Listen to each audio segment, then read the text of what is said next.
International, merci de votre fidélité.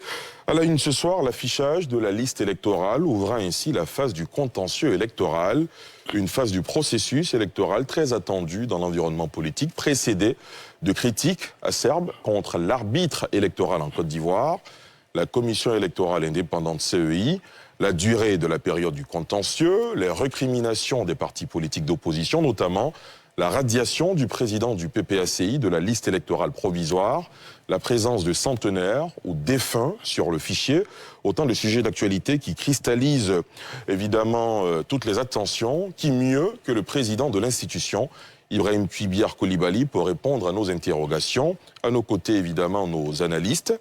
Décryptage à suivre dans la première partie de cette émission. Dans la seconde partie, l'actualité sous-régionale marquée par les violences qui secouent le Sénégal. Des heurts ont été signalés jusqu'à hier dans la banlieue de Dakar, mais plusieurs quartiers qui avaient connu des accès de violence jeudi et vendredi dans la capitale sont restés calmes. Le ministre de l'Intérieur soulignant une baisse d'intensité des manifestations. Quelle est la situation aujourd'hui dans le pays? Pour en parler, nous serons en direct de Dakar avec des acteurs non moins importants de la scène politique que vous aurez l'occasion de découvrir. Pour la première partie de cette émission avec moi en plateau ce soir, je vous l'annonçais, le président de la commission électorale indépendante CEI, M. Ibrahim Kuibiar Coulibaly. Bonsoir, Monsieur le Président. Bonsoir, M. Diarra-Souba. Merci d'avoir accepté notre invitation. C'est nous qui vous disons merci. Merci beaucoup. Vous donnez toujours l'occasion de parler de la matière électorale. Absolument. Merci en tout cas d'être venu répondre à cette invitation. À vos côtés, Landry Couillot. Bonsoir, Landry. Bonsoir, Ali. Landry Couillot, juriste, enseignant, formateur à l'ENA. Merci d'avoir accepté notre invitation. Oui. Docteur Bangali Gédéon Ngouran, un habitué de cette émission, enseignant-chercheur à l'université Lauragnon-Guédé de Daloa. Bonsoir, docteur. Bonsoir, Ali. Merci d'être là. C'est un plaisir. Merci beaucoup. Jean-Yves Esso, analyste spécialiste en sociologie politique. Bonsoir et bienvenue. Bonsoir, Ali. Merci d'être là. C'est moi qui vous remercie. Geoffroy Kao également, juriste spécialiste en droit constitutionnel. Bonsoir et bienvenue. Bonsoir, Ali. Merci d'avoir accepté notre invitation. Merci. Et merci à vous, chers téléspectateurs et internautes. Vous êtes très nombreux à suivre cette émission ce soir. Vous le savez, les deux principaux partis de l'opposition, le PDCI-RDA et le PPACI, demandent que le délai imparti pour le contentieux électoral soit rallongé d'un mois au lieu de 10 jours. Comme prévu par la commission électorale indépendante, ce délai est court pour régler les nombreuses irrégularités constatées sur la liste électorale provisoire, selon les deux partis politiques. Ils disent avoir décelé plusieurs anomalies sur une proportion de millions d'électeurs. Avant d'en parler avec vous, Monsieur le Président, je vous propose de voir ce sujet de Mardoché Kwasi et Fulgenski Siedo. On en parle juste après. Après avoir décelé une dizaine d'anomalies sur une proportion d'1 million d'électeurs, ces deux partis de l'opposition ont souhaité que le délai imparti pour le contentieux électoral soit rallongé d'un mois au lieu de 10 jours comme prévu par la commission électorale indépendante. Ce délai, diront les deux animateurs de cette conférence de presse, est court pour régler les nombreuses irrégularités constatées sur la liste électorale provisoire. Suite aux instructions données par les deux présidents, son Excellence Henri Konan Bédié, président du PDCI-RDA, et son Excellence Laurent Gbagbo, président du PPACI, un comité technique paritaire a été mis sur pied à l'effet d'analyser les données de la liste électorale provisoire 2020-2023 et d'en relever, le cas échéant, les irrégularités qui pourraient être constatées. À cet égard, nous estimons qu'il est indispensable qu'une période d'une durée d'au moins 1 mois soit impartie pour le contentieux de la liste électorale provisoire. Dans un communiqué publié récemment, la CEI a rappelé que les réclamations sur la liste électorale provisoire 2023 sont reçues du 1er au 10 juin inclus, et ce, exclusivement dans les commissions électorales locales sur toute l'étendue du territoire national, ainsi que dans les commissions électorales des représentations diplomatiques ivoiriennes de 18 pays où le recensement a eu lieu. Ibrahim Kuibiar Coulibaly, on l'a dit dans l'élément, le contentieux électoral s'est ouvert le 1er juin. Oui. Il se termine le 10, sauf que vous venez d'entendre des représentants de partis politiques significatifs qui souhaitent que la période soit prolongée parce qu'elle semble courte. Réaction tout de suite? Le contentieux ne se termine pas dans 10 jours. Ce sont les réclamations et les observations qui se tiennent dans 10 jours. Mais le contentieux continue sur 1 mois. Mais moi, je ne suis pas de cet avis. Pourquoi? Parce que, tout simplement, la liste électorale a été augmentée d'à peine 7%. 531 électeurs de plus. La liste électorale dont on parle, c'est cette liste-là que chaque parti politique a. Cette liste électorale est à la disposition des partis politiques depuis bien longtemps. À preuve, à l'occasion de la présentation de la nouvelle liste provisoire, mais nous avons donné cette liste-là 10 jours avant aux partis politiques. Alors quand on me parle d'1 million de personnes, bon, je ne sais pas d'où ça sort, parce que cette liste existe depuis longtemps et les partis politiques l'ont. Elle n'a été améliorée que de 7%, 531 électeurs maximum. Alors on ne va pas me dire de donner un mois. Et puis si les uns et les autres étaient intéressés, on l'aurait déterminé par l'engouement au niveau de l'enrôlement. Alors je ne sais pas qu'est-ce qui peut justifier ça. Mais commençons déjà. Commençons déjà, nous avons un mois, commençons déjà et on verra. Et saisissez la commission électorale indépendante et puis on verra. Le délai de 10 jours, il est prévu par la loi? Oui. Ou c'est la commission électorale indépendante avec ses membres qui décide de la durée? Il est prévu par le décret fixant les modalités de la révision de la liste électorale. Il est de 10 jours à compter de l'affichage. Quand on affiche la liste, vous avez 10 jours pour l'examiner, pour y déceler les différentes irrégularités. Après quoi, vous faites vos observations, lesquelles observations sont publiées dans un délai de 10 jours pour permettre également aux personnes qui sont intéressées de faire des observations contraires. Et puis la commission électorale a 1 semaine, 7 jours pour trancher. Et puis si vous n'êtes pas satisfait des décisions de la commission électorale indépendante, vous avez 3 jours pour saisir le tribunal. Et le tribunal a 5 jours. Vous voyez ce que ça fait? Ça fait presque un mois, plus d'un mois. Donc on ne peut pas dire que le contentieux c'est 10 jours. Ce sont les observations qui doivent être faites, qui sont 10 jours. Et nous pouvons dire que les partis politiques disposent de la liste électorale depuis bien longtemps. Et mieux, la liste électorale provisoire leur a été remise 10 jours avant l'affichage. Alors que généralement, on découvre la liste électorale le jour de l'affichage. Mais nous leur avons donné cette liste-là 10 jours avant. Et je dis bien, la différence entre la liste électorale provisoire et l'ancienne liste, c'est 531 électeurs de plus. Alors ils ont eu le temps de l'exploiter, d'y déceler toutes les irrégularités. Voilà. Très bien. Messieurs, avant d'aller un peu plus loin, vous parlez d'irrégularités. Beaucoup semblent avoir été décelés par des partis politiques de l'opposition. Déjà, sur le délai, réaction, docteur Bangali? Moi, je pense que le délai est assez, comme il a relevé, encadré par les textes de loi en la matière. Je pense que les différents partis politiques devaient prendre des dispositions pour se conformer au délai.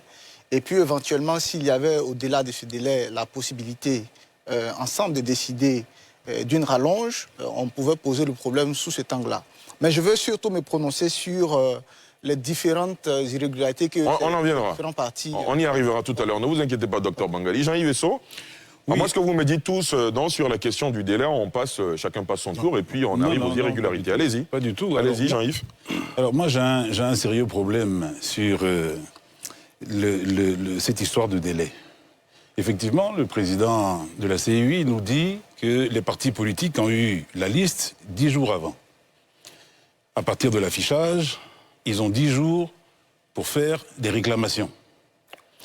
Il se trouve que dans cette liste, il nous a été communiqué énormément d'anomalies et énormément d'incongruités. On suppose qu'une liste électorale qui a été... qui émane de la CEI, qui normalement, selon les textes de la CEI, est révisée tous les ans, hein, selon l'article 2 de la loi sur la CEI, ils ont eu 1 année pour nous produire un texte, une liste, on va dire, acceptable. Et on se rend compte que, quand la liste apparaît, il y a des choses invraisemblables. C'est-à-dire des personnes... Là, vous rentrez dans les irrégularités, hein, comme vous voulez le faire. Oui, non, mais sans rentrer dans les détails. Oui, bien sûr. Il y a certaines irrégularités qui sont inacceptables. C'est vrai qu'effectivement, il y a un lot d'irrégularités. Mais il y en a quelques-unes qui sont inacceptables. Donc, effectivement, quand on se rend compte de tout ce qu'il y a à faire comme travail sur la liste, 10 jours, plus 10 jours, donc 20 jours, ne suffit pas pour qu'on puisse émettre des réclamations. Très bien. Donc, je comprends tout à fait la rallonge qui est demandée par les partis politiques. Parfait. Geoffroy Kao? Non, je pense que la CEI devait faire droit à la demande des partis politiques qui sont les principaux acteurs des élections. En ce sens que ici, ce que les partis politiques relèvent, c'est l'ampleur des irrégularités et qui ne peut pas être traité dans le laps de temps encadré par la loi. Donc je pense qu'une question de crédibilité, de transparence des élections, rallonger ou prolonger le délai participerait à crédibiliser davantage notre système électoral. Est-ce que cela relève de la CEI quand on dit que c'est un texte de loi qui encadre la période du contentieux électoral? Oui, mais ils vont s'adresser à la CEI, et la CEI s'adresse à qui de droit, dans tous les cas de figure. Parce que lorsque le président dit que lui, il donne une fin de non-recevoir à cette demande, ça veut dire que le système est déjà grippé. Or, je pense que nous ne sommes pas dans un bras de fer entre la CEI et les partis politiques. Bien au contraire, ce sont des partenaires. Et donc, ils doivent trouver un consensus dans le but ultime de la transparence et de la crédibilité des élections. Landry? Alors déjà, merci bien Ali pour la parole. Déjà, quand on sait qu'on vise une question d'ordre juridique et que cette question-là est encadrée par des textes, dont un décret, je crois que nos partis politiques s'adressent à la mauvaise personne. Parce que le décret, il est pris par le président de la République. Et lorsqu'on a eu des mois et des années auparavant pour évoquer la question du dialogue politique, et la question électorale était bien au cœur du dialogue politique, on aurait pu, bien sûr, d'autant plus que la question de la liste électorale a toujours été sous l'empire de la polémique, on aurait pu évoquer cette question afin d'obtenir une rallonge, mais pas de manière incidente, parce que cela serait inopérant et ne pourrait que créer plus de polémiques et de tensions qui, pour ma part, sont inutiles. Nos partis politiques ont manqué là de pouvoir toucher de très près un sujet très important parce que manifestement, si l'on estime que la question électorale est une question qui est épineuse et que la question de la liste électorale revient constamment, on aurait dû, au cours du dialogue politique, évoquer... Donc pour vous, c'est une question... Pour moi, c'est une question qui ne fait pas sens et qui montre combien de fois on a manqué d'être pertinent. Deuxième chose, c'est que lorsque l'on a le chiffre qui porte sur le nombre de nouvelles personnes inscrites et qui ne font même pas le million, ma foi, d'un point de vue qualitatif et quantitatif, il y a un échec de nos partis politiques qui ne dit pas son nom. Lorsqu'on a tous ces partis-là présents et qu'on a battu campagne et qu'on n'a pas été capable de pouvoir amener plus d'1 million d'Ivoiriens, c'est qu'on n'a pas convaincu que ce soit. D'accord. Voilà, donc ça, c'est aussi, il faut le préciser. Lorsqu'on évoque le million, voire plus d'1 million de personnes qui sont dans ce cas d'irrégularité, alors qu'on a d'abord une liste qui a été rajoutée par et qui a été complétée par 500 000 personnes, je me dis, à ce cas-là, ces partis qui disposent de cette liste électorale depuis belle lurette, n'ont-ils pas pu déceler ces irrégularités-là concernant ces anciens inscrits?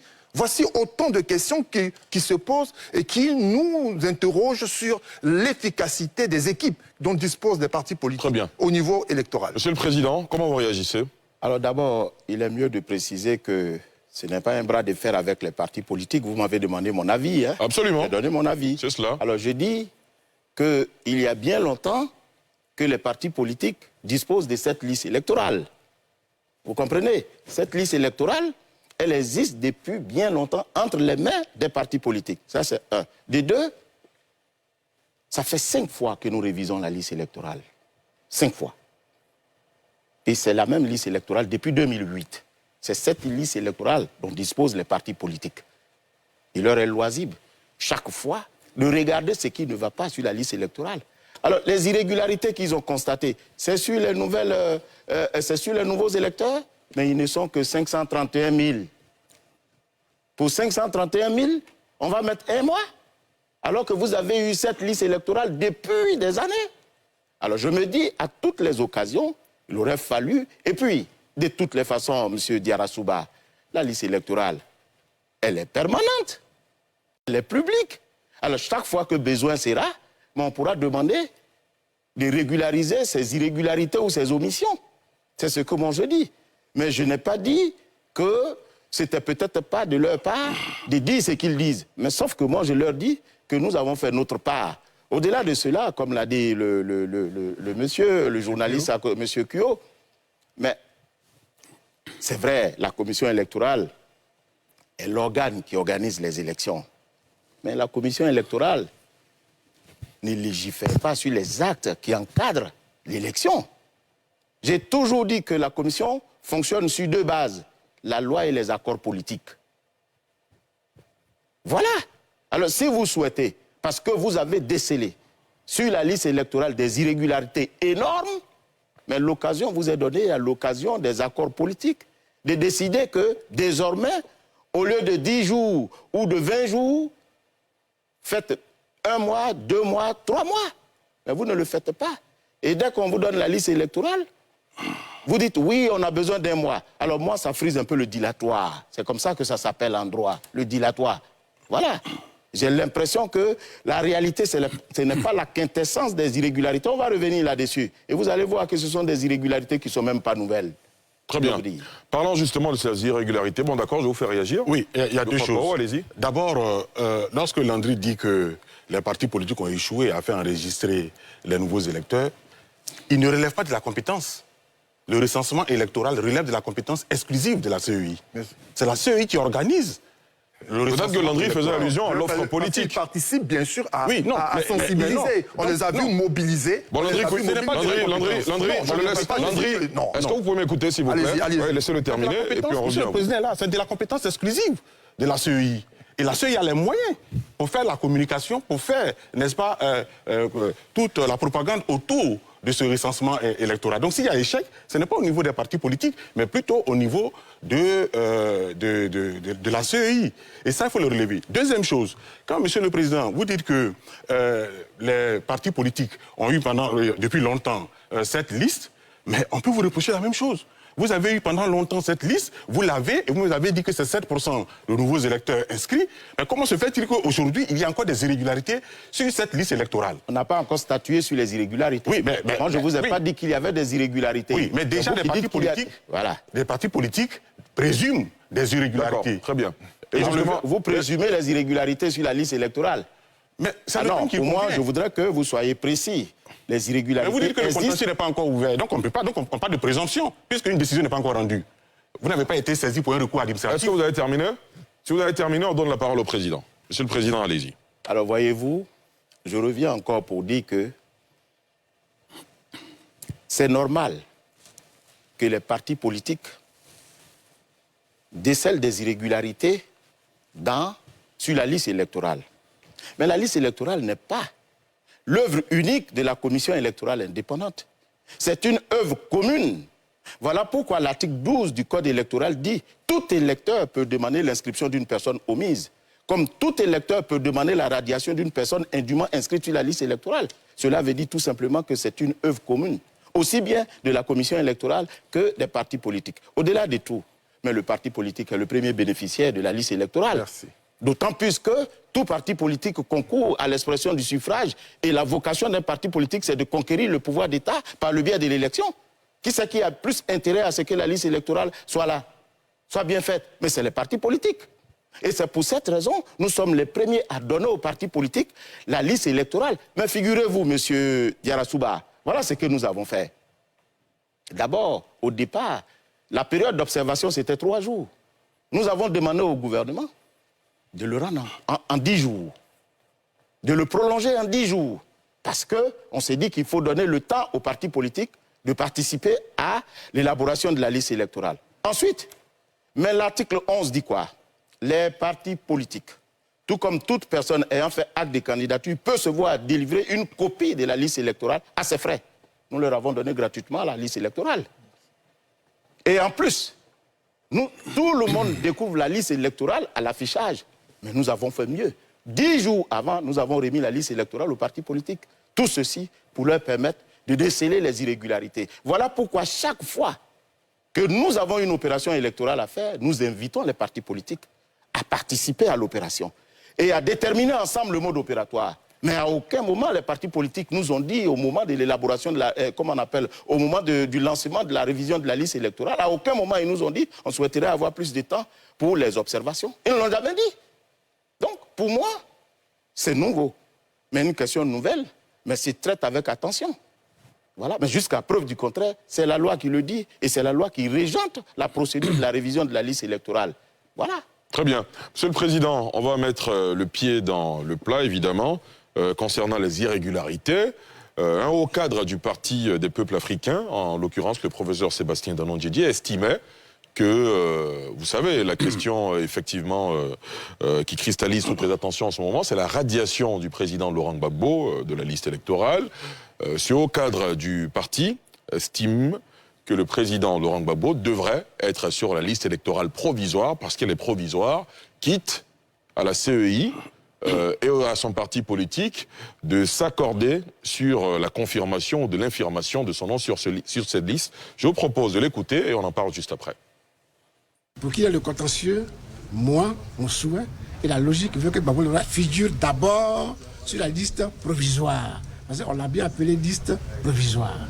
Il faut aller sur cette liste provisoire. À ce moment-là, ceux qui ne sont pas contents viendront faire des réclamations. C'est ce qui n'est pas fait et c'est ça qu'on accepte. Monsieur le Président, comment vous réagissez?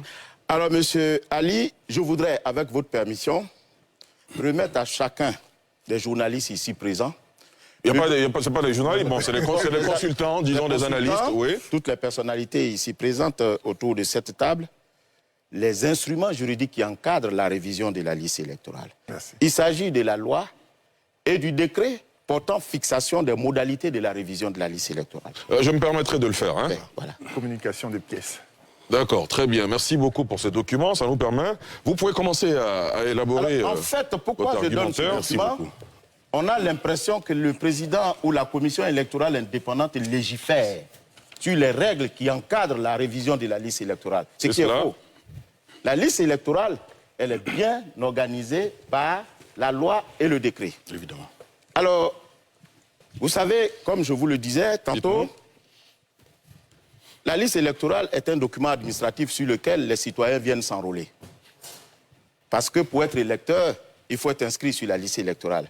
Et l'article 6 dit que la liste électorale doit être mise à jour pour tenir compte des mutations intervenues dans le corps électoral. Et que dit le Code par rapport à ce que monsieur le ministre Danon-Didier a dit? L'article 11 du Code électoral dit que la période déterminant l'établissement de la liste électorale ainsi que ses modalités pratiques sont fixées par un décret pris en Conseil des ministres sur proposition de la Commission électorale indépendante. C'est ce décret-là, celui du 9 novembre 2022. Et que dit ce décret? Parce qu'à l'entendre parler, monsieur le ministre, il faut que le président Gbagbo soit d'abord sur la liste et c'est le contentieux, à l'occasion du contentieux qu'on l'y enlève. L'article 2 de ce décret dit la révision de la liste électorale consiste à 3 choses. La première, l'actualisation des données des personnes. Deuxième, l'inscription des nouveaux électeurs sur la liste électorale. Et troisième, la radiation des personnes décédées, des personnes ayant perdu la qualité d'électeur et celles qui sont indûment inscrites sur la liste électorale. Voilà les 3 objectifs de la révision de la liste électorale. Et l'article 11 de ce décret dit quoi? À l'issue, on parle français là, à l'issue des opérations d'actualisation des données personnelles, virgule, de l'inscription sur la liste électorale et de la radiation de la dite liste, la commission électorale établit la liste électorale provisoire pour être affichée pour que celle-ci soit consultée par la population. Ça veut dire quoi? Ça veut dire que la radiation se fait avant l'élaboration de la liste électorale provisoire. C'est tout simple. Je répète, à l'issue des opérations d'actualisation des données personnelles, d'inscription et de radiation de la liste électorale, la commission établit la liste électorale provisoire. Ça veut dire tout simplement que la radiation, la mise à jour des données personnelles ainsi que l'inscription, ce sont des opérations qui précèdent l'élaboration de la liste provisoire. Parce que de quoi s'agit-il? Lorsque nous collectons les données, le citoyen qui vient parce qu'il veut mettre à jour ces données peut le faire à l'occasion de l'enrôlement. Celui qui n'est pas sur la liste électorale, qui juge utile d'être sur la liste électorale, vient avec les documents l'attestant pour être sur la liste électorale. Voilà pourquoi l'article 9 dit ceci. Tout Ivoirien remplissant les conditions pour être électeur peut s'inscrire dans la circonscription de son choix pourvu qu'il y ait son domicile, sa résidence ou son domicile fiscal, ou s'il est à l'étranger, être immatriculé dans l'ambassade où il s'est fait enrôler. Voilà. Donc ce sont des actes qui sont avant la liste électorale. Donc quand la commission procède au traitement des données collectées sur le terrain, première chose que la commission fait, c'est de regarder. Ce monsieur m'a demandé qu'il veut être sur la liste électorale. Est-ce qu'il remplit les conditions? Et les conditions sont prescrites par l'article 3, qui dit ceci, que tout Ivoirien, de sexe masculin ou féminin, âgé de 18 ans, jouissant de ses droits civils et politiques, et n'étant frappé d'aucune incapacité, peut s'inscrire sur la liste électorale. Or, l'article 5 dit, c'est l'inscription de la liste sur la liste électorale qui confère la qualité d'électeur. Mais alors, je suis surpris qu'on me dise qu'il faut d'abord inscrire le président Gbagbo sur la liste électorale avant le contentieux. Mais M. Ali, en droit, ils sont les consultants, en droit, le contentieux naît de la contrariété entre ce qu'on demande et ce qu'on vous donne. Si vous demandez à être inscrit sur la liste électorale, si on vous inscrit sur la liste électorale, mais vous ne partez pas au contentieux parce que ça n'a pas de sens. Voilà pourquoi l'article 12 du Code électoral prescrit très bien. Toute personne peut demander l'inscription d'une personne omise. Mais vous êtes omis parce que tout simplement, vous devriez être sur la liste électorale. Donc l'omission est une irrégularité. Quand on dit de radier quelqu'un, ça veut dire que la personne est déjà sur la liste électorale. Donc ce sont des opérations qui précèdent nécessairement l'élaboration de la liste électorale provisoire. Alors je suis fort bien étonné de penser que des gens s'imaginent que dès que vous dites que vous voulez vous inscrire sur la liste électorale, vous devez y être jusqu'au contentieux. Mais ce n'est pas comme ça que ça fonctionne. Et je dis bien, le contentieux est la procédure qui consiste à soumettre à une instance judiciaire ou arbitrale les prétentions opposant plusieurs personnes. Mais ici, vous venez, vous dites, vous voulez vous inscrire. La commission dit non, vous ne voulez pas vous inscrire. Le contentieux est justifié. Mais si vous demandez à être inscrit sur la liste électorale et que vous êtes inscrit sur la liste électorale, mais il n'y a pas de contentieux. Et je répète encore, le contentieux naît de la contrariété entre ce que vous voulez et ce qu'on vous donne. Voilà. Très bien. Réaction, Jean-Yves, oui? Oui, si vous permettez... Allez-y, allez-y. Je ne vais pas m'attarder sur le cas du président Laurent Gbagbo. Je vais plutôt revenir sur la période de contrôle. Jean, ils vont laisser d'avancer. Hein. Non, mais c'est très important. Bon, très rapidement. Parce que le président a entièrement raison sur le cas Laurent Gbagbo et je n'ai pas envie de rentrer dans ce détail. Je souhaiterais m'adresser directement au président de la commission. Allez-y. Monsieur le président, d'abord merci. Merci pour votre présence sur le plateau. Même si, selon l'article 2 de votre code, vous y êtes un petit peu obligé, puisque vous devez faire de la sensibilisation. Vous avez été mis à ce poste par la grâce de Dieu, mais aussi et surtout par votre compétence en la matière, parce qu'on le voit tout de suite pendant que vous parlez, par votre probité, par votre acribie légendaire, par, en tout cas, votre intégrité. Nous sommes dans une situation en Côte d'Ivoire, enfin, la loi de finances du 20 décembre 2022, je crois, a alloué 57 milliards de francs CFA à la CEI, dont 12 milliards ont été affectés à la révision de la liste électorale. Nous sommes en Côte d'Ivoire. Quand je vous écoute parler, je sens un petit peu de tension, de défiance et de... Vous êtes prêts au combat. Moi, ça me pose un problème. Parce que nous avons envie de nous réconcilier. Bien sûr. Les termes techniques, les termes du droit, les termes techniques, tout le monde ne les connaît pas. Je ne rentre pas dans le cadre du président Laurent Gbagbo parce que je n'ai pas les arguments et je n'ai pas les armes pour le défendre. Par contre, je pense avoir les arguments pour, demander humblement au président d'écouter la demande des partis politiques, parce que la liste électorale qui est sortie a été surprenante pour tout le monde, en termes de quantité d'anomalies figurant dans la liste. C'est vrai que vous dites qu'il y a eu 531 personnes en plus. Le point qu'on fait, et je ne vais pas égrener toutes les anomalies, le point qu'on fait, c'est qu'il y en a énormément. Pour le souci de la réconciliation, de la bonne entente, pour ne pas permettre à des gens de profiter de cette tension-là pour préjuger de votre impartialité, enfin de l'impartialité de l'institution. Ne pensez-vous pas qui serait quand même compréhensible et acceptable d'entendre ce que les partis politiques disent. D'autant plus que dans certains autres pays, il y a des audits, indépendants qui auditent justement les listes électorales. Je ne sais pas si certaines personnes ici, certains partis politiques l'ont demandé, mais ils nous demandent que du temps pour pouvoir travailler cette liste, même si dans le décret, il était indiqué que c'était 10 jours. Est-ce que pour répondre à mon ami Cuyo tout à l'heure, mais quand il y a eu les discussions concernant... Vous faites allusion au dialogue politique? Le dialogue politique et tout. Mais il n'était pas prévu qu'on nous sorte une liste électorale avec autant d'incongruités.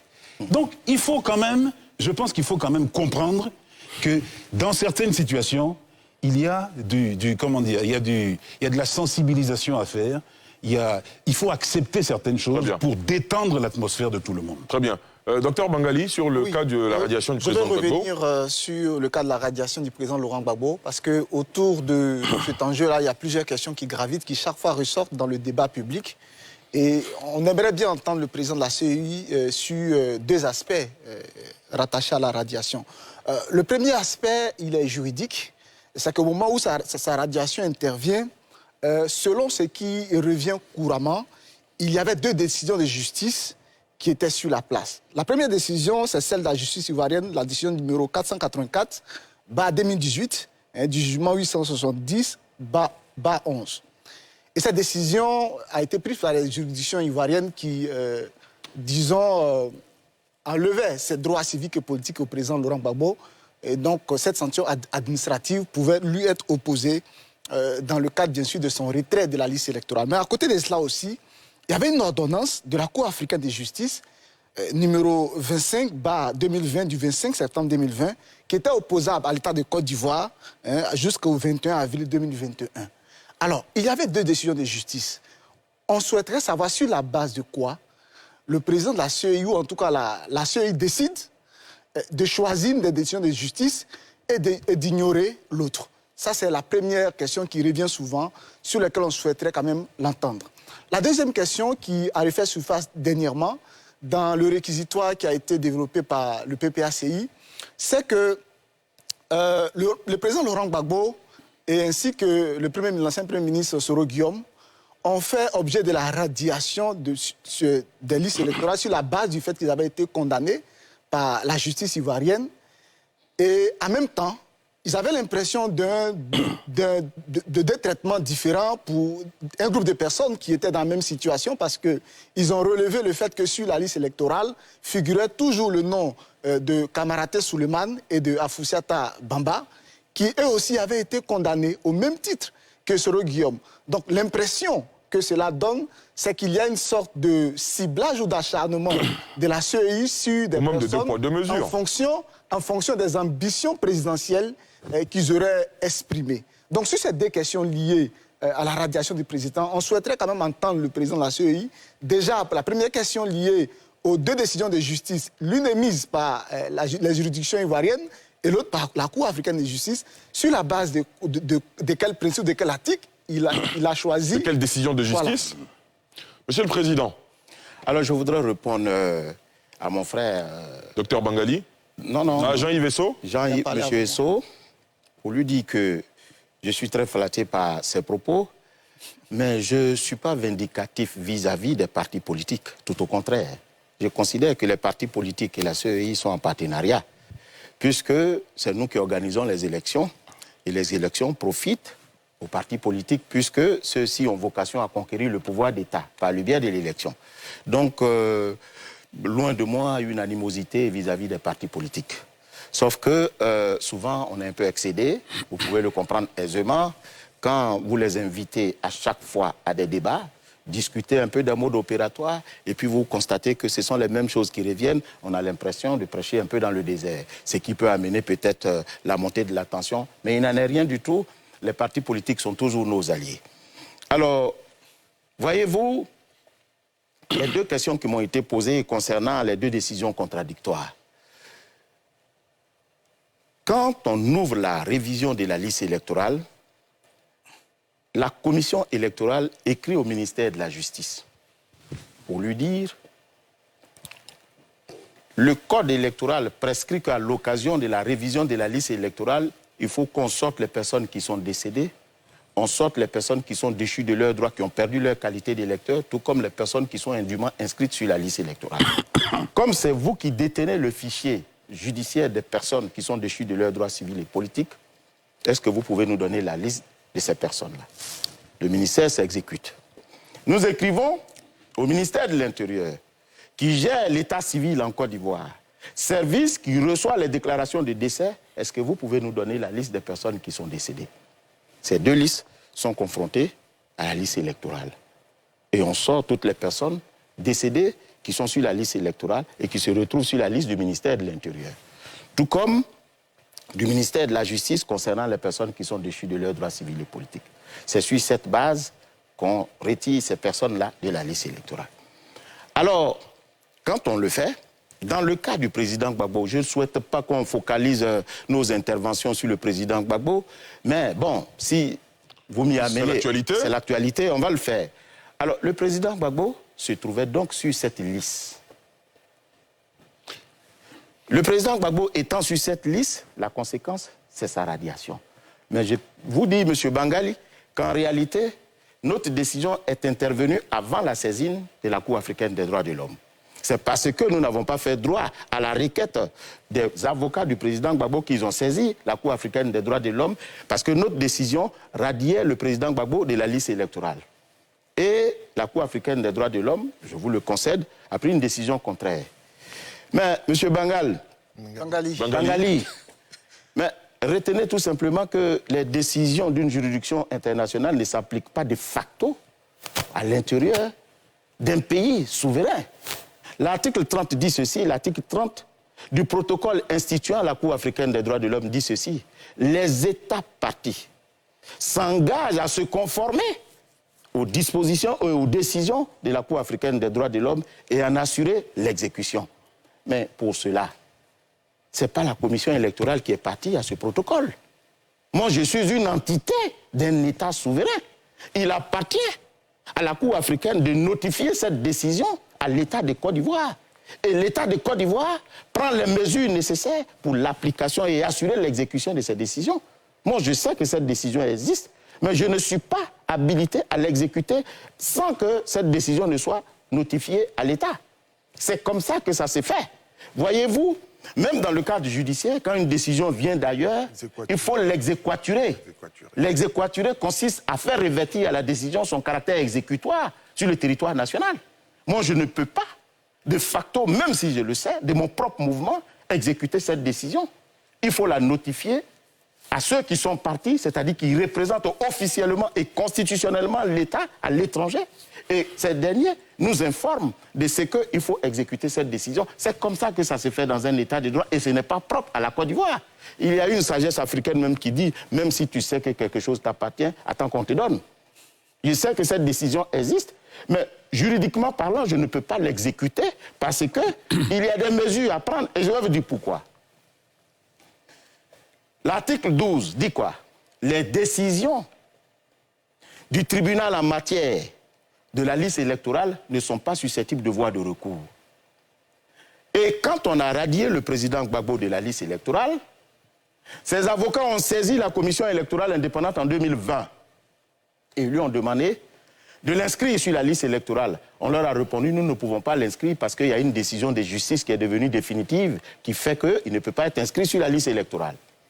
Ils ont saisi à cet effet le tribunal du plateau. Le tribunal du plateau a confirmé la décision. Ce faisant, la décision n'est pas susceptible de voie de recours, puisque c'est l'article 12 qui le dit. Et l'article 12 du Code électoral, qui n'est rien d'autre que l'expression de la volonté du peuple des députés du Côte d'Ivoire. Alors, fort de cela, une décision régionale d'une cour africaine prend le contre-pied de cette décision. Mais il faut d'abord modifier cette disposition qui dit que les décisions du tribunal ne sont pas susceptibles de voie de recours. Parce que cette décision-là va à l'encontre d'une décision qui dit qu'elle n'est pas susceptible de voie de recours. Donc, ce sont des mesures nationales à prendre d'abord. Et ces mesures nationales peuvent être d'ordre administratif, d'ordre constitutionnel, d'ordre juridictionnel ou même politique. Voilà. C'est-à-dire que peuvent amener une modification de la loi, une révision constitutionnelle, ou l'annulation d'un acte administratif, ou même la reprise d'un procès.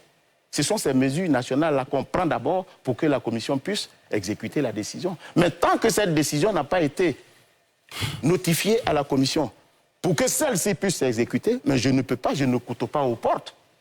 Très bien. C'est de ça qu'il est question. Alors je voudrais terminer sur ce point.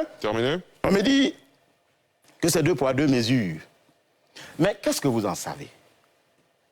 Il y a des cas, surtout concernant les personnes qui se trouvaient dans la même situation que le président Gbagbo. Mais c'est la loi de 2018, la loi d'amnistie de 2018, qui a dit ceci, que toutes les personnes qui se trouvent dans la même situation que le président Gbagbo pouvaient bénéficier de cette loi d'amnistie à condition qu'ils ne soient pas parmi les 3 cas. Les personnalités en procès devant une instance judiciaire internationale. 2e cas, les militaires. Et 3e cas, les groupements armés. Voilà les 3 cas qui étaient exclus du bénéfice de la loi d'amnistie de 2018. Ce faisant, le président Gbagbo n'était pas présent, il était en instance judiciaire. Voilà pourquoi le président Gbagbo n'a pas bénéficié de cela.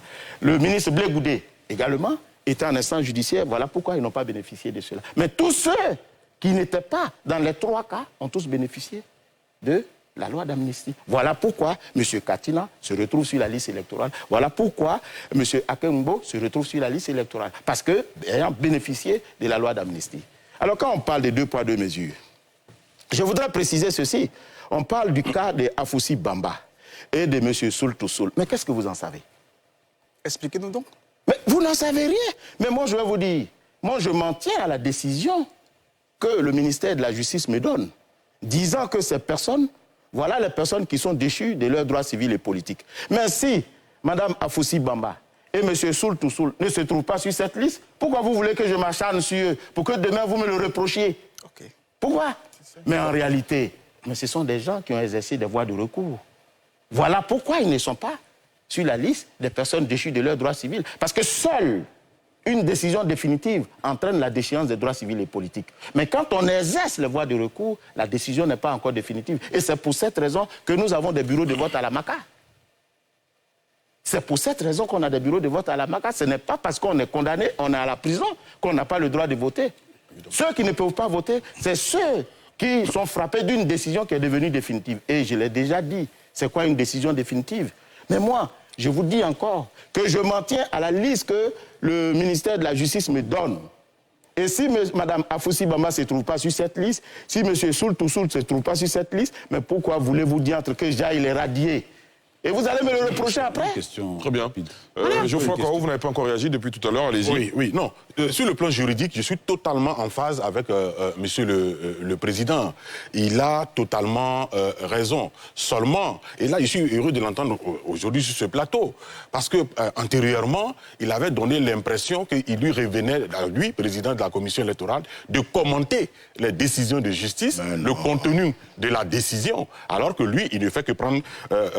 il ne fait qu'appliquer les textes de l'effet de la décision de justice. Évidemment, il appartient maintenant aux uns et aux autres de saisir les juridictions compétentes à la matière. Mais en fait, Monsieur le Président, petite remarque, comme je l'ai dit tout à l'heure, vous voyez, vous expliquez bien la procédure. Le juriste que je suis ne peut pas vous porter la contradiction parce que ce que vous dites est juste. Seulement, comme je l'ai dit, vous avez un certain dynamisme à expliquer les choses, à dire les choses, et qui souvent amène à la confusion. Vous voyez, par exemple?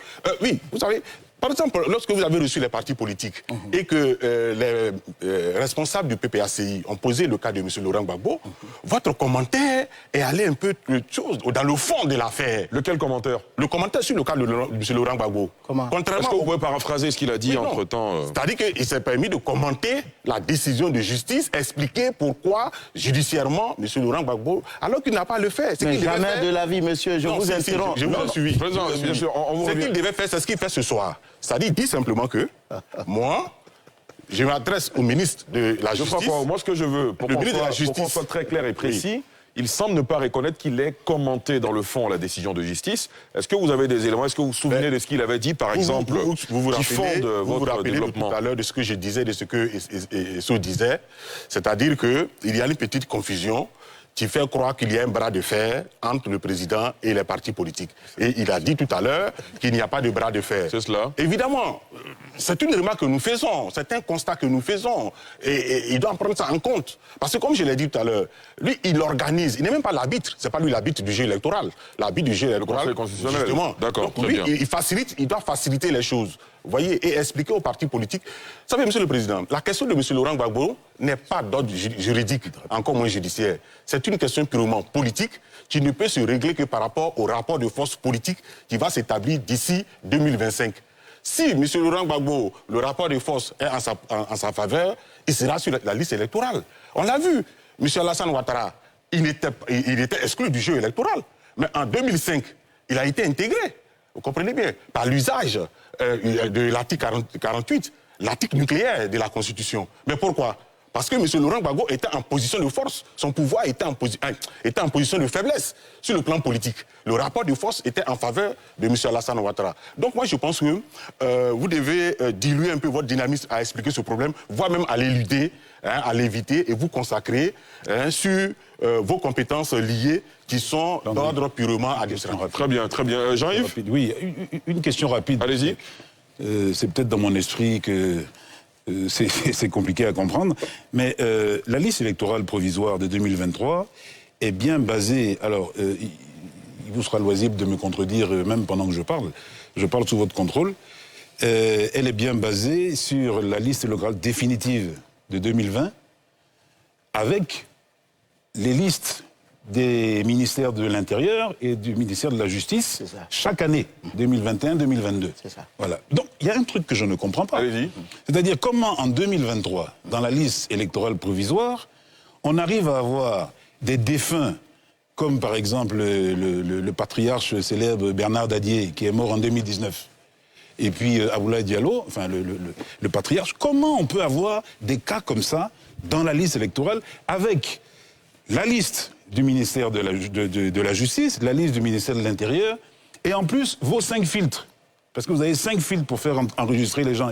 Je ne comprends pas ça. Alors, ce serait bien que vous puissiez informer les uns et les autres dessus. D'accord, on laisse le président réagir là-dessus. Après, ce sera une courte pause et vous aurez la parole, André Couillon. Monsieur le Président. Alors, je voudrais dire que à aucun moment, magistrat que je suis, je ne peux commenter une décision de justice. Je l'ai dit sur ce plateau ici. En octobre 2020, oui. Oui. Quand on me pose la question de savoir mais pourquoi on a radié le président Gbagbo, j'explique que c'est parce que la décision est devenue définitive, que nous, on a tiré conséquence de cette décision en le radiant, parce que l'article 4 dit « Ne sont pas électeurs les personnes qui sont frappées d'incapacité ou d'indignité, notamment les personnes condamnées pour crime, les personnes condamnées à une peine d'emprisonnement sans sursis pour vol, escroquerie, abus de confiance, détournement des deniers publics. » Alors, le président Gbagbo se trouvait dans ce cas, et c'est pour cette raison que nous l'avons radié. Et la décision était devenue définitive parce qu'aucune voie de recours n'a été exercée. Et celle-ci étant expirée, la décision devient définitive. Voilà où je suis intervenu. Mais je n'ai jamais statué sur le bien fondé de cette décision. Était-il coupable ou non? Je ne le ferai jamais. Je ne le ferai jamais, monsieur. Et quand les partis politiques sont venus me voir, je ne leur ai jamais dit, contrairement à ce que l'un de vos collègues a prétendument dit la fois passée à une de vos émissions, mais je n'ai jamais dit à un parti politique que vous pouvez aller inscrire le président Gbagbo sur la liste électorale. Ouais, je me souviens que dimanche dernier, André Silver-Conan estimait qu'au cours d'une rencontre avec les partis politiques, vous avez laissé entendre que le parti des peuples africains devrait faire inscrire le président Laurent Gbagbo sur les listings. Bon, il lui avait été demandé plus d'éléments, mais c'est bien que vous revenez là-dessus. Alors, parce qu'en réalité, c'est pour cette raison que je vous dis que c'est une adversité de façade. Parce que les partis politiques, la commission électorale indépendante est à la disposition des partis politiques. À tout moment, quand ils sollicitent la commission électorale, on les reçoit. Et c'est dans ce cadre-là, justement, que le PPACI a décidé de rencontrer la CEI. Nous les avons reçus avec le bureau en entier. Et ce jour-là, ils ont dit ceci. Nous voulons prendre notre part au processus électoral. Alors, qu'est-ce qu'il faut faire? La première chose, je leur ai donné tous les tests qui encadraient la révision de la liste électorale. Et deuxièmement, Ils m'ont posé la question de savoir comment on fait pour s'inscrire sur la liste électorale. J'ai invoqué l'article 3 qui dit que pour s'inscrire sur la liste électorale, il faut jouir de ses droits civils et politiques, être ivoirien, être âgé de 18 ans et ne pas être frappé d'incapacité. Mais moi, je le disais de façon générale et impersonnelle. Bien sûr. Maintenant, s'ils ont cru que c'est parce que je les incitais à remettre le président Gbagbo, ce n'était pas mon intention. Mais j'ai répondu de façon générale et impersonnelle. Et c'est mon rôle de le faire. Maintenant, les commentaires qui suivent, mais ces commentaires sont attribués aux personnes qui les font. Voilà ce que je voudrais dire. Alors, monsieur Esso parle des irrégularités. Je vais vous dire, monsieur Esso, on va aller pas à pas. Monsieur le Président, est-ce que vous permettez qu'on marque une courte pause et tout juste après, on va parler de ces irrégularités, oui, bien sûr, des personnes décédées qui se retrouvent être sur la liste. Il a parlé des plus illustres, Bernard Benendadier. Des centenaires. Des centenaires, effectivement, également. Des personnes, en tout cas, qui ne devraient pas être sur cette liste, ce sera juste après cette courte pause. Retour sur le plateau de NCI 360 ce soir. Depuis le début de cette émission, nous évoquons le contentieux électoral avec en plateau le président de la commission électorale indépendante, M. Koulibaly, Ibrahim Kibiar Koulibaly. Monsieur le Président, plusieurs partis politiques, on a beaucoup parlé des irrégularités, et notamment la chef de cabinet du président Laurent Gbagbo a animé une conférence de presse dans laquelle elle revient sur plusieurs irrégularités dont on a un tout petit peu parlé. Je vous propose de voir ce sujet, on en parle juste après. Le PPACI, Parti des peuples africains, monte à nouveau au créneau. La Tribune, une conférence de presse de la présidente de son organe de lutte contre la fraude. Au cœur de la rencontre, la liste électorale provisoire. À 48 heures de l'ouverture du contentieux, le parti de l'ex-président Laurent Gbagbo dit avoir décelé de nombreuses irrégularités. En première ligne, les doublons avec plus de 6000 cas dénombrés et la présence de plus de 4000 centenaires, ainsi que des prisonniers et des mineurs âgés de 3 à 14 ans. Nous avons ainsi sur notre liste électorale des électeurs qui ont entre 3 ans et 170 ans. Et cela ne choque pas la CEI. Si M. Guillaume Soro a été radié de la liste électorale, Maître Afoussi Bamba et Soul Toussoul, qui avaient également été condamnés dans la même affaire criminelle, figurent eux toujours sur la liste électorale. Il en est de même dans une toute autre affaire criminelle concernant le général Doboblé et le colonel Jean Abi, qui n'ont pas perdu leur qualité d'électeurs et se trouvent sur la liste électorale. Pour la seule commune de Dabi, c'est plus de 800 suspicions de fraude qui nous ont été dénoncées. Il nous a été remis des documents dans lesquels des mêmes individus présentent des parents différents, suivant qu'il s'agisse de leur acte de naissance ou de leur carte d'électeur. Les noms et prénoms des parents changent, ou parfois c'est la date et le lieu de naissance qui sont différents, alors que cela concerne la même personne. Les informations figurant sur les actes de naissance de ces personnes, notamment les lieux de naissance des parents qui sont souvent nés à l'étranger, si l'on en croit les actes de naissance, les informations contenues dans les actes de naissance, sont différentes des informations qui sont indiquées lors de leurs inscriptions sur la carte électorale. Autre point, la transhumance. La commission électorale indépendante n'a pu empêcher ce phénomène qui fausse le jeu électoral, avec de milliers de cas d'électeurs épinglés dans des communes où ils ne résident pas, dans le plateau. Face à ces points, que la présidente de CEF juge graves et qui discrédite, selon elle, Maître Abiba Touré fait savoir que son parti va introduire les recours qui s'imposent pour purger la liste électorale, de tout, n'en ayant droit, et ainsi assainir le jeu électoral pour des scrutins aux résultats acceptés de tous. Monsieur le Président, une question pertinente que posait Jean-Yves Sissesso. Oui, et comment se fait-il Je peux rajouter juste deux choses. Le général Doboblé et le général, je crois, Sekaseka Anselme, ils ne font pas partie de l'amnistie, de la loi d'amnistie de 2018, dont le Président parlait tout à l'heure, puisqu'ils sont militaires. Je crois avoir compris ce que le Président avait dit tout à l'heure. Donc normalement, ils ne devaient pas être sur la liste électorale. Comment? Ils ne sont pas amnistiés, ils ne bénéficient pas de la loi d'amnistie de 2018. Oui, mais s'ils exercent des voies de recours. Mais ils sont en prison. Oui. Ils sont condamnés. Oui. Ils ne sont pas amnistiés, puisqu'en 2018, on a enlevé 3 cas dont vous avez parlé. Oui. Donc normalement, ils ne font pas partie de l'amnistie. Oui. Donc vous dites que s'ils sont sur les listes électorales, c'est qu'ils ont... Ils essaient de voies de recours. Parce que ceux qui bénéficient, ceux qui sont déchus de leurs droits civils et politiques, c'est ceux dont la décision est devenue définitive. Ils peuvent être en prison. C'est pour ça que je vous ai dit. Ceux-là, voilà. Tout à fait. Et puis, je vous ai déjà dit que si la liste électorale, si le ministère de la Justice nous donne une liste sur laquelle n'est pas M. Doboblé, mais pourquoi voulez-vous que moi je radie M. Doboblé? Non, il faut qu'on comprenne. Mais c'est ce que j'explique depuis. Alors, je voudrais résumer les griefs qui sont faits à la commission électorale en 4 ou 5 points. Allez-y. Le premier, l'existence des centenaires et des mineurs sur la liste. 6 000 centenaires, c'est quand même énorme. Hein? Oui, c'est ça. L'existence de personnes condamnées et décédées, pourtant sur la liste électorale. L'existence des doublons, on parle de 6 000 doublons. Et l'inscription massive suspecte, qui aurait eu lieu, comme on appelle ça, au plateau. C'est ce qui a été dit. C'est cela. Et puis, des personnes ayant des filiations incomplètes. Voilà autant de questions qui sont reprochées à la commission électorale. Alors, pour la clarté du débat, je souhaiterais qu'on parte point par point, si vous le permettez. Oui, bien sûr, allez-y. Le premier point est celui relatif à l'exercice des centenaires et des mineurs sur la liste électorale.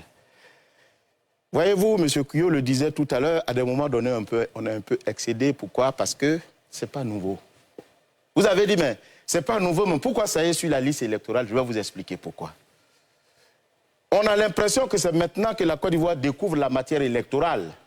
Mais il y a des élections en Côte d'Ivoire depuis 1960. Que s'est-il passé? Lorsqu'il y a eu les accords de Ouagadougou en 2007, il a été convenu que les citoyens ne disposant pas d'une carte nationale d'identité puissent s'inscrire sur la liste électorale en 2008-2009 avec un simple extrait d'acte de naissance ou un jugement suppléant, qu'on appelle le jugement supplétif. Évidemment. Quand ces personnes sont venues se faire enrôler, elles ont demandé à être inscrites sur la liste électorale. Le système qui est mis actuellement en place n'existait pas à cette époque-là. Qu'est-ce qu'ils font? On inscrit, on saisit, et le document qui a servi à la saisie est restitué au requérant. Et au moment du traitement, qui est la deuxième phase de la procédure de révision, on constate qu'il y a des erreurs qui ont été commises dans les saisies. Compte rendu est fait à tous les partis politiques d'alors. Et les partis politiques, écoutez bien, décident de laisser les personnes. Quand je dis les erreurs qui ont été commises dans les saisies, il s'agissait des personnes qui étaient nées en 1900, qui étaient nées en 1871, qui étaient même des mineurs, etc. Alors, compte rendu a été fait aux partis politiques et ensemble, et des conseils, les partis politiques ont décidé de laisser ces personnes sur la liste électorale, mais en prenant l'engagement d'exhorter la population à venir consulter la liste qui sera affichée, afin qu'à l'occasion du contentieux, ces rectifications soient faites. C'était plus de 6 000. Et c'est au fur et à mesure que nous sommes en train d'expurger ces personnes-là de la liste électorale. Matériellement, c'est écrit 1800 ou 1900, mais ce sont des gens qui sont nés en 1990. Ce sont des gens qui sont nés en 1971. Matériellement, on les voit. Mais la commission ne peut pas rectifier parce que le document qui a servi à l'enrôlement a été restitué au comme on appelle au requérant. Donc, la seule chose qui reste, c'est l'intervention de l'intéressé lui-même à l'occasion de l'affichage des listes électorales. Vous comprenez le dévouement de la commission électorale quant à exhorter la population à venir consulter la liste électorale. Parce que ces erreurs-là existent depuis longtemps, c'est depuis 2008 et 2009. Ce n'est pas maintenant. Et les partis politiques le savent très bien.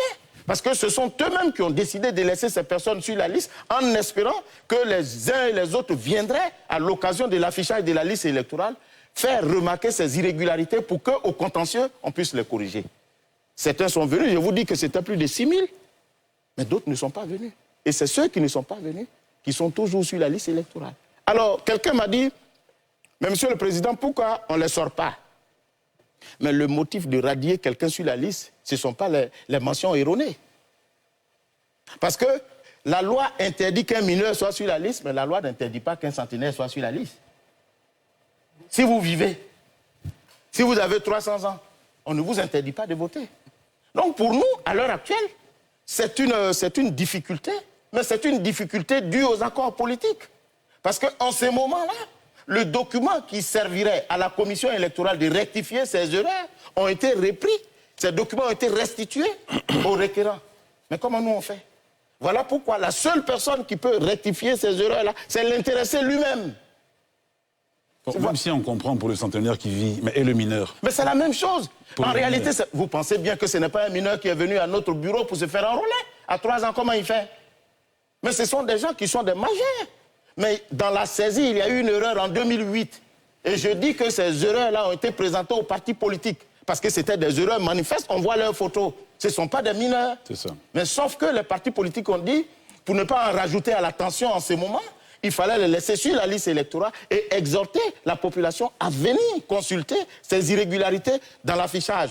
Et à l'occasion du contentieux, venir pour qu'on rectifie ces erreurs-là. Je dis, certains l'ont fait, mais d'autres ne l'ont pas fait.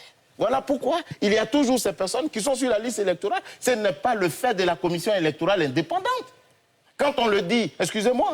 Je reviens à vous tout à l'heure. Quand on le dit, on a l'impression que c'est volontaire, mais ce n'est pas la commission électorale indépendante. Ces personnes-là se trouvent sur la liste électorale. Vous comprenez? Tout à fait. Voilà, ce sont des majeurs. Ce sont des gens qui méritent d'être sur la liste électorale. C'est une erreur de saisie. Et les partis politiques eux-mêmes ont souhaité que ces personnes restent sur la liste électorale, mais en espérant qu'elles viendraient à l'occasion de l'affichage et à l'occasion du contentieux demander la rectification de leur date de naissance. Mais si elles ne le font pas, qu'est-ce que nous, on peut faire? On ne peut pas les radier parce que tout simplement, ce n'est pas un motif de radiation. Tout à fait. Voilà mais pourquoi c'est... Qu'en est-il alors des patriarches Mais ce sont ceux-là des deux patriarches? Non, je viens, ça, ce sont les personnes décédées. Décédées. Je vous ai dit, on va... Pas à pas, allez-y, Pas à allez-y. pas. Alors, donc, vous avez compris maintenant pourquoi les mineurs et les centenaires se trouvent sur la liste électorale. C'est du fait des partis politiques, ce n'est pas du fait de la commission électorale indépendante. Donc, Monsieur le Président, oui. toutes mes excuses. Oui, allez-y. Donc, vous faites ce soir-là un aveu Quel aveu? devant la nation En que disant- la liste électorale n'est pas crédible. Puisque vous venez de dire tout à l'heure qu'on a des irrégularités, mais qui sont acceptées par les partis politiques eux-mêmes depuis Ce ne 2008. sont pas des irrégularités au sens d'affecter la sincérité du scrutin. Pourquoi? Parce que ce sont des gens qui méritent d'être sur la liste. Je vous dis, quelqu'un qui a 1800 ans, s'il est sur la liste, il est vivant. En quoi ça contrarie le principe du vote? En quoi ça contrarie? Mais vous dites d'abord que c'est une irrégularité. Attendez, on ne s'est pas bien compris. je dis- Vous avez dit qu'en 2009, 2008, il y a eu, vous avez constaté, la CEI a constaté des irrégularités sur la liste électorale. Vous avez signalé ces irrégularités aux partis politiques qui ont dit de laisser et que ces personnes concernées vont venir d'elles-mêmes pour le contentieux. Elles ne sont pas venues et ces personnes-là sont toujours sur la liste. Donc l'irrégularité demeure. Oui, et alors? Mais donc la liste électorale n'est plus crédible. Mais non, la crédibilité, ce n'est pas la mention erronée. Vous aussi. Mais c'est qui est erroné? Non, attendez, Non, vous n'allez pas parler s'il vous ensemble. plaît. Monsieur le Président, Vous avez allez-y. l'impression que la commission électorale indépendante est un centre d'état civil. Mais non. C'est une liste électorale qui a pour objectif de participer à un vote. Est-ce que quelqu'un qui a 100 ans ne participe pas à un vote s'il est vivant? C'est de ça il est question, monsieur. Je vous dis que ça n'affecte pas la sincérité du scrutin. Tout à fait. La seule chose... Et celui qui a 3 ans. Mais celui qui a 3 ans, s'il vient, on va rectifier quand on le regarde. C'est pas... Et s'il ne vient pas? Mais s'il ne vient pas, il est sur la liste électorale. Ça n'affecte pas la sincérité du scrutin. Merci. Non, parce que c'est une dites-moi. erreur. Merci. Non, c'est une Mais erreur. dites-moi, monsieur. Mais la liste doit être fiable. Non, Elle doit pas- elle mais doit- la fiabilité, dites-moi. La fiabilité qui est requise sur une liste électorale, c'est le contraire qui affecte le vote, qui force les règles du jeu. Celui qui a 3 ans dont vous parlez, il n'a pas 3 ans. C'est une erreur matérielle, il n'a pas 3 ans. Parce que dites-moi, comment vous, sérieusement, vous pouvez penser que quelqu'un qui a 3 ans vienne se faire enrôler? Comment il fait? Comment Vous il avez fait? tout à l'heure dit qu'en droit, ce sont les preuves. Les preuves sont matérielles. Sur votre liste, on voit que l'acte de naissance qu'il a produit ne mentionne pas 3 ans, mais il y a une erreur matérielle. Est-ce que vous pouvez prendre L'erreur sur vous, matérielle est-ce que vous pouvez prendre de sur vous, corriger ces erreurs. de retirer Voilà, ces cette personnes. personne? Alors je vous dis non. Pourquoi? Parce que si je sais que le monsieur là, il n'a pas 3 ans, mais je ne sais pas quel âge il a, parce que le document sur la base duquel je devais le régulariser, il est parti avec. Donc nous attendons que ce monsieur vienne consulter et vienne au contentieux. Et ce n'est pas maintenant, ce n'est pas le fait de la commission électorale maintenant, c'est depuis 2008. Mais est-ce que la commission peut le retirer? Non. Parce qu'il n'est pas venu. Mais non, parce que le motif de la radiation, ce n'est pas les mentions erronées. D'accord, très bien. Ça, Parce que C'est une mention erronée. Oui, c'est une mention dit tout à erronée. l'heure. Alors, la seule... Qu'est-ce que dit l'article qui parle de la radiation? L'article dit sont radiées de la liste électorale toute personne décédée, toute personne ayant perdu la qualité d'électeur, toute personne indûment inscrite sur la liste électorale ou toute personne à qui les autorités compétentes ont retiré le droit de vote. Est-ce qu'il est mis dedans que les personnes qui connaissent les mentions erronées ne peuvent pas être sur la liste électorale? Très bien. Donc c'est pour cette raison, vous comprenez maintenant pourquoi nous faisons de la communication, de la sensibilisation, inviter la population à venir sur la liste électorale. Donc, Monsieur le Président, pour nous résumer, sur la liste électorale, vous le confirmez ce soir, il y a des données, des informations erronées. Bon, moi je ne sais pas qu'est-ce que vous recherchez, mais moi je vous dis... je comprends. Dites-moi. Vous savez, l'élection est aujourd'hui un problème de santé publique en Côte d'Ivoire.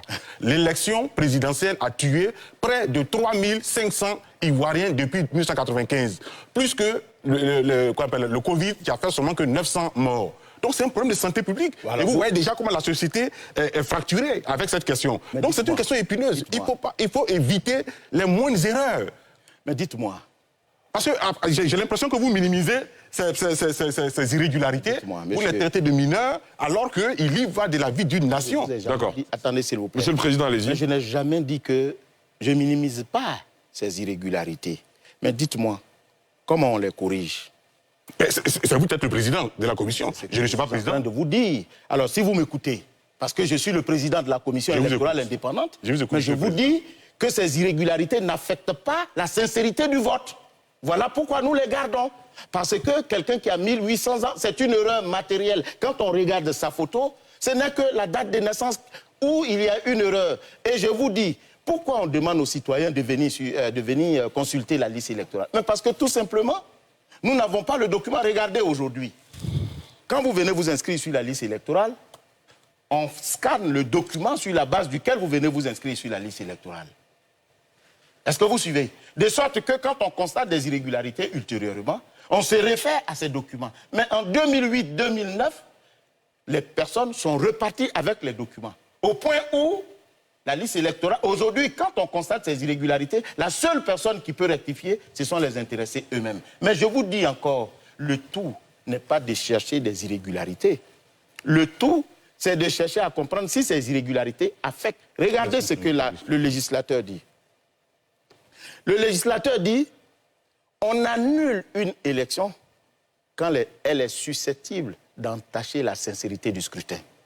Ça veut dire quoi? Que le législateur lui-même, il reconnaît que toutes les irrégularités n'emportent pas annulation. C'est cela. Et aujourd'hui, dans le standard international, l'exactitude d'une liste électorale s'apprécie à partir de 97%. Il y a 3% d'erreurs qui sont admises. Et ce que vous êtes en train d'énoncer ne te fait même pas 1%. Nous sommes 8 millions sur la liste électorale. C'est à peine 6 000. Je ne dis pas que c'est bon de les avoir.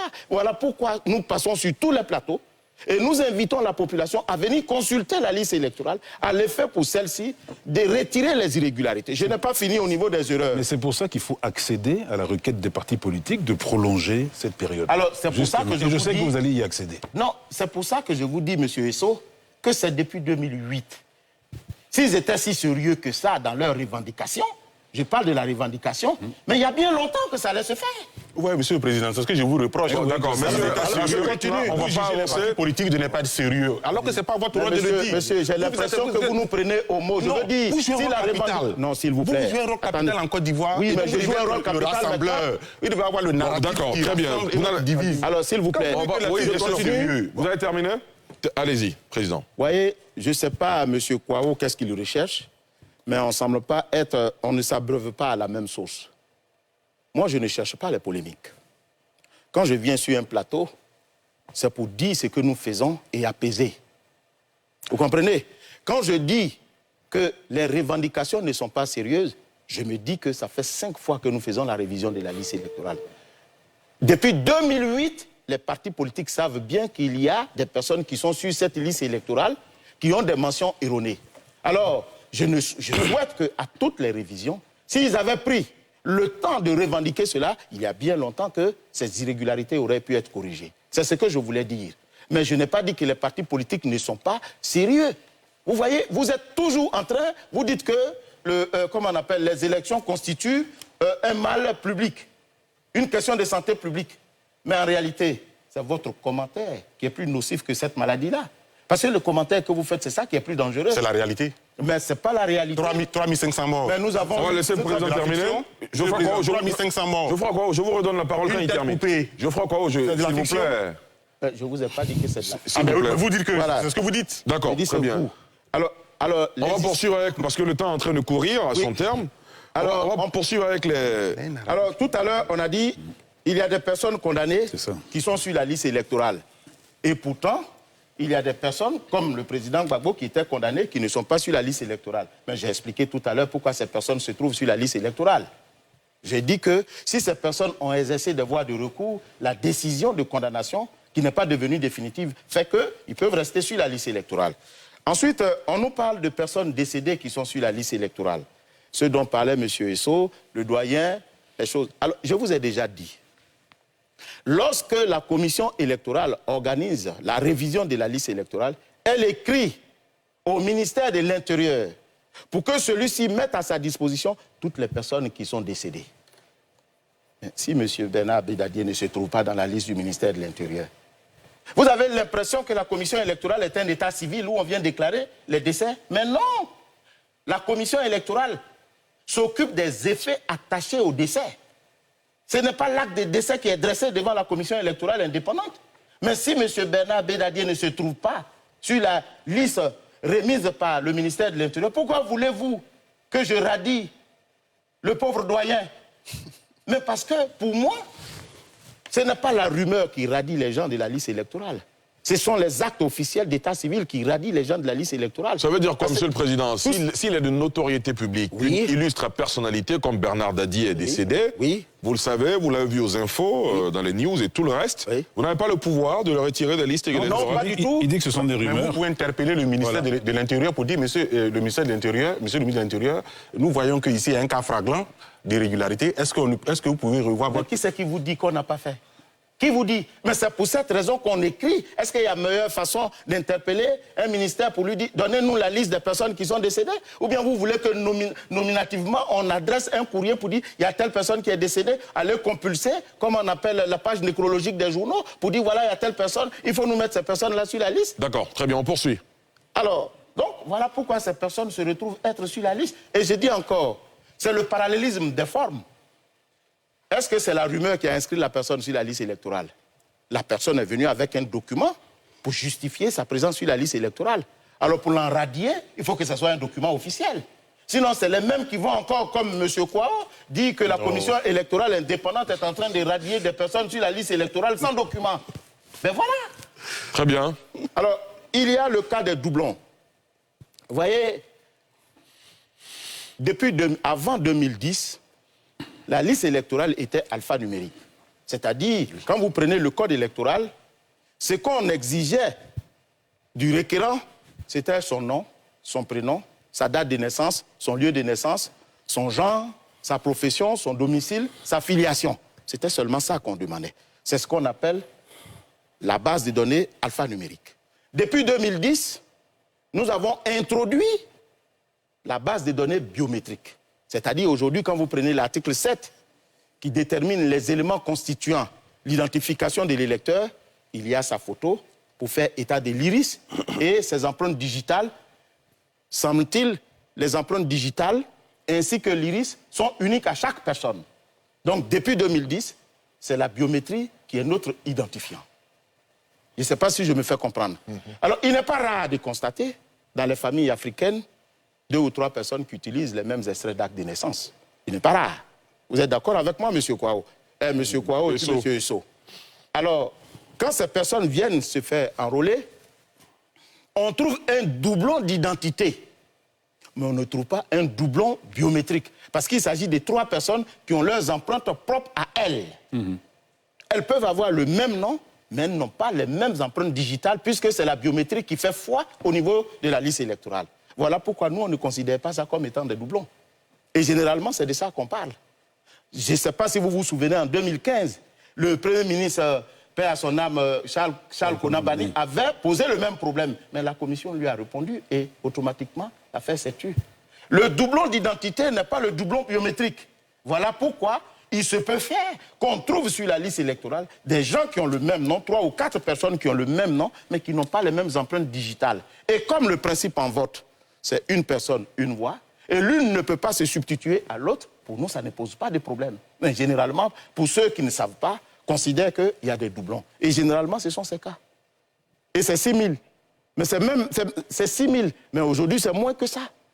Alors donc, quand on parle de ces choses-là, il faut peut-être approcher la commission électorale pour avoir les vraies explications. Depuis 2010, nous avons introduit dans notre système d'enrôlement la biométrie. C'est ce qui fait que ces doublons n'affectent pas la sincérité du scrutin parce que tout simplement, l'une des personnes, des 3 personnes, ne peut pas se substituer à l'autre.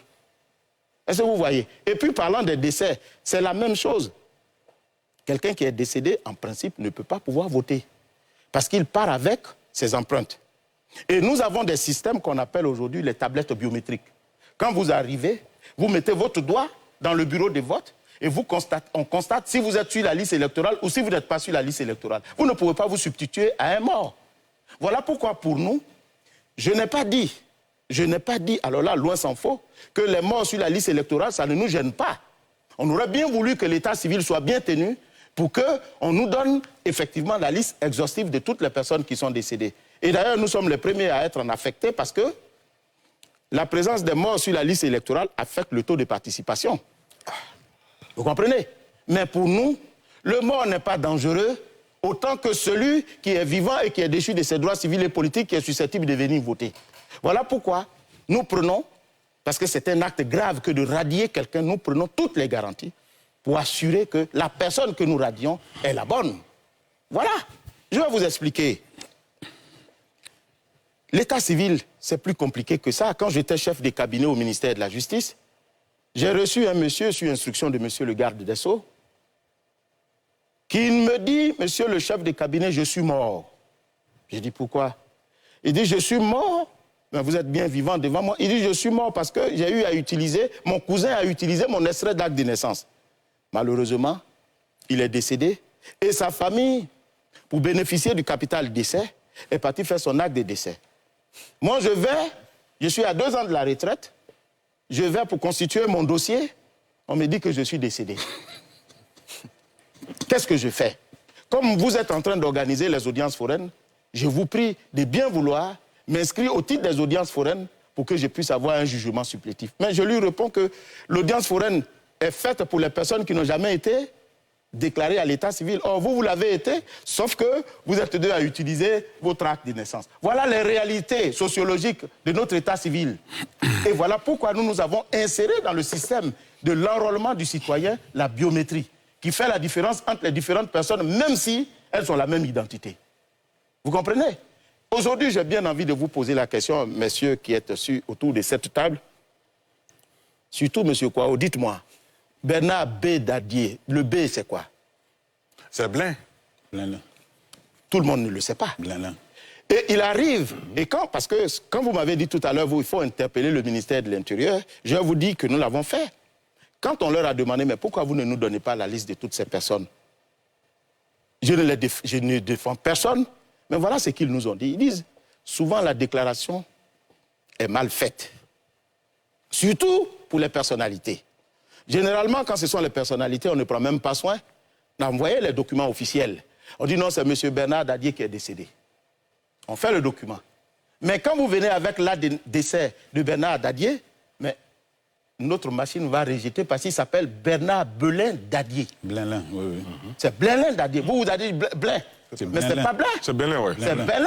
Oui, Belin, bon. Mais voilà déjà. Ah. Non, c'est une question de prononciation peut-être. Ah ben oui, voilà. Mais ce que vous prononcez, c'est ce que vous avez écrit. Mais voilà déjà. Donc, quand vous venez avec un tel acte de décès, évidemment, la machine va rejeter. Et je le dis encore, mais nous prenons tout le temps pour radier ces personnes-là de la liste au fur et à mesure. Mais, diantre, pourquoi voulez-vous que quelqu'un qui est décédé vienne voter? Puisqu'il y a une biométrie qui l'empêche de voter. Voilà pourquoi nous prenons tous les soins. Mais nous aurions bien voulu que l'état civil soit plus efficace que ça. Je vous le concède. Mais c'est parce que cette réalité est là. Et nous nous battons. Et d'ailleurs, nous faisons mieux, M. Derasouba. Oui. Est-ce que vous savez qu'il nous arrive, la commission électorale indépendante, de compulser les pages nécrologiques des journaux pour voir les personnes qui sont décédées, à l'effet pour nous d'attirer l'attention de l'état civil là-dessus. Parce que c'est cela, quand ils vont souvent déclarer les décès, ce ne sont pas les noms officiels sur les documents, qu'ils donnent. Mais quand on nous les envoie, ce ne sont pas les mêmes personnes. Nous voyons la photo de la personne, mais nous ne pouvons pas radier parce que le nom qui est écrit sur l'acte de décès n'est pas le nom qui est écrit sur la liste électorale. Voilà autant de problèmes que nous avons et au fur et à mesure, c'est pour cette raison que le législateur dit que chaque année, il faut procéder à la révision de la liste électorale. Mais je voudrais aussi dire, sans nous défendre, que c'est une activité, c'est une opération qui est faite entre la population et la commission électorale. Contrairement à ce que M. Kouao croit, ce n'est pas seulement que l'affaire de la commission électorale indépendante. Ce n'est pas un dialogue entre vous. Mais non, je vous dis, puisque c'est vous qui l'avez dit. Je pose des questions pour que... Mais je vous réponds en tant que citoyen. Voilà. Donc, il faut retenir que ce n'est pas seulement... Regardez ce que le Code dit. L'article 12 dit quoi? Tout électeur peut demander la radiation d'une personne décédée. Dites-moi, monsieur Esso, est-ce que vous pouvez demander aujourd'hui la radiation de M. Bernard Bédadier sans avoir un acte de décès? Personne ne peut le faire. Ça veut dire qu'en réalité, il est demandé aussi aux parents de venir avec les actes de décès de leurs parents qui sont décédés pour permettre à la commission électorale de les radier. Voilà les réalités. Et quand vous ne venez pas, vous vous en prenez à la commission électorale indépendante. Moi, je félicite de prime abord le PPACI d'avoir fait ce travail. Mais je dis que ce n'est pas nouveau. Il y a bien longtemps que ces problèmes-là existent.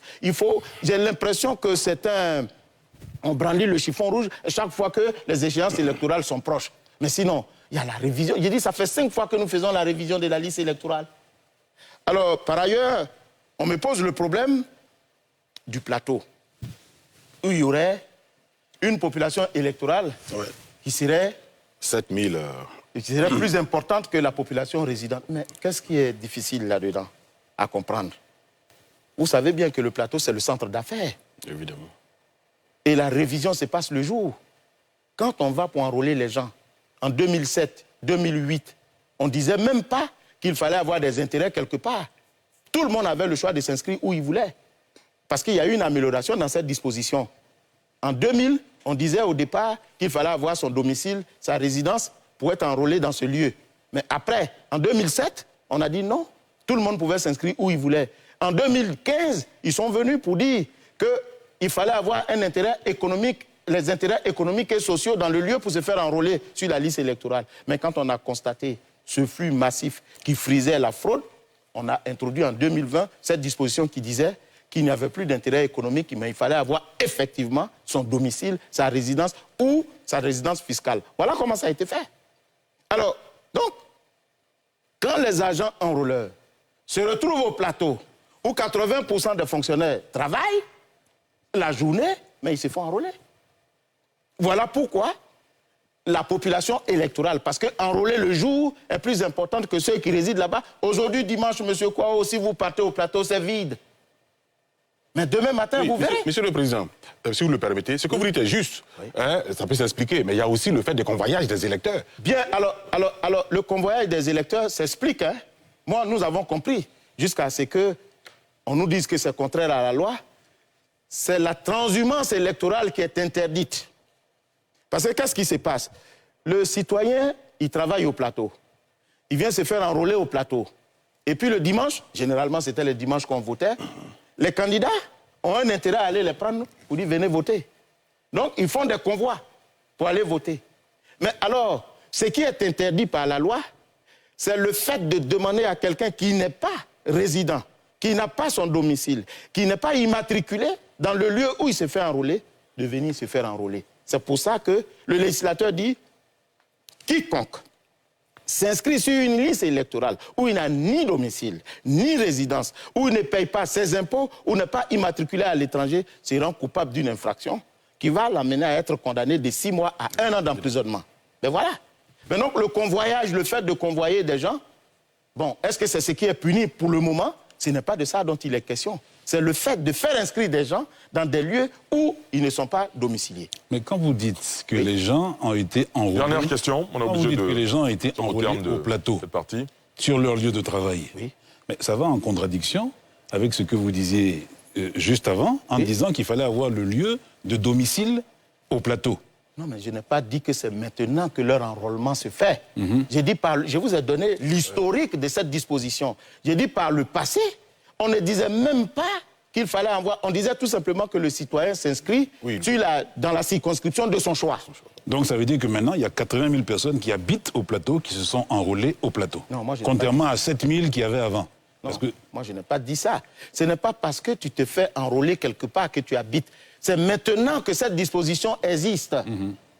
Par le passé, il fallait tout simplement avoir un intérêt économique. D'abord, au départ, il n'y avait rien.